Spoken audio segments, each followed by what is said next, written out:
Майкл жил в уединенном доме у подножия гор, где тихие леса и величественные скалы создавали атмосферу спокойствия. Он искал покоя и уединения после потери семьи, которая оставила в его сердце глубокую рану. Каждый день он гулял по окрестностям, наслаждаясь простыми радостями, свежим воздухом, пением птиц и красотой природы. Но, несмотря на это, одиночество все еще терзало его душу.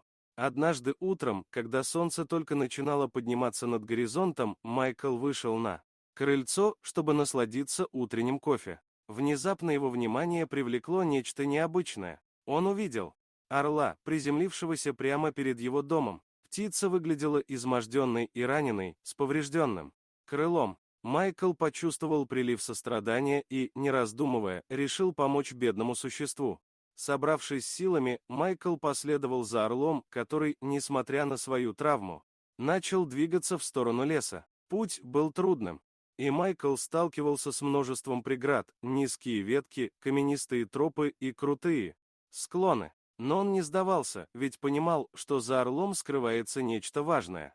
Они добрались до скалистых утесов, где Майкл увидел гнездо с птенцами. Сердце его забилось быстрее. Он понял, что эти маленькие орлята тоже нуждаются в помощи. Не теряя времени, Майкл начал подъем к гнезду. Это было непросто, но его решимость была сильнее страха. Он осторожно взобрался по скалам и, наконец, добрался до гнезда. Там он увидел 3 орлят, которые беспомощно пищали, ожидая, когда их накормят.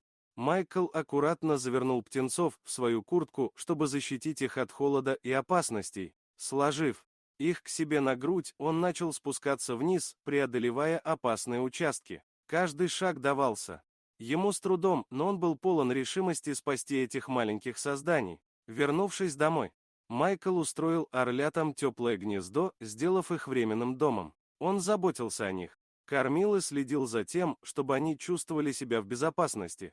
С каждым днем птенцы росли и вскоре начали учиться летать. Майкл наблюдал за их успехами с гордостью, чувствуя, как его сердце наполняется радостью, которую он давно не испытывал. Прошло время, и орел, выздоровевший от своих травм, вернулся к Майклу. Он, казалось, понимал, что его птенцы в надежных руках. Пришло время для их возвращения в дикую природу. Майкл собрался с мыслями, зная, что это будет непросто. Он вышел на крыльцо, где его ждали орлы. С трепетом в сердце он попрощался с ними. И в тот момент, когда они взмыли в небо, Майкл почувствовал, как его душа наполнилась светом.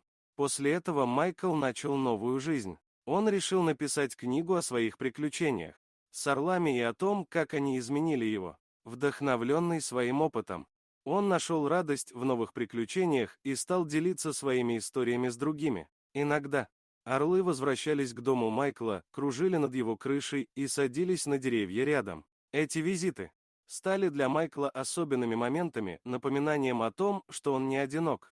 Он обрел новую семью птиц, которые поддерживали его и приносили радость в его жизнь. Майкл понял, что даже в самые трудные времена можно найти свет и надежду, если открыть свое сердце для любви и заботы. Дорогие друзья, если вам понравилось видео, поставьте лайк, а также подписывайтесь на канал, где найдете еще много интересного. Спасибо за просмотр. Подписывайтесь на канал. Что вы думаете об этой истории, пожалуйста, напишите мне свое мнение по этому поводу в комментариях.